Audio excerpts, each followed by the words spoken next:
And welcome back to Primetime Sports Friday. Jamaica's Reggae Girlz are trailing Canada 1-0 at halftime in their CONCACAF Olympic qualifying game at the National Stadium. Our reporter Karen Madden is there and now joins us live. Karen?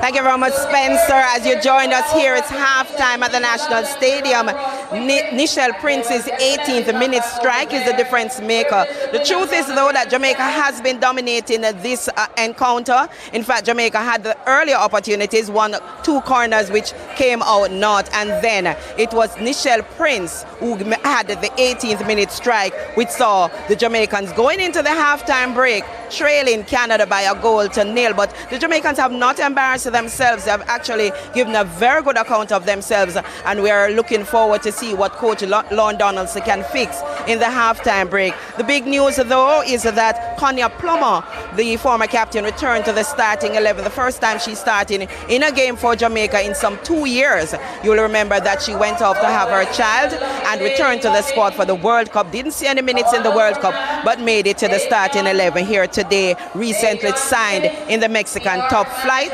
The other members of the starting 11, Rebecca Spencer in goal, Tierney Wilshire, Alison Swaby, Denisha Blackwood, Vian Sampson, Shayna Matthews, Atlanta Primus, Juice Spence, Jody Brown, and Khadijah Bonishaw in a 4-1 formation for Coach Lorne Donaldson. The field looking a little greener than the last time we were here 2 weeks ago for the Reggae Boys game against Haiti, but still some slips have occurred during the course of the first half.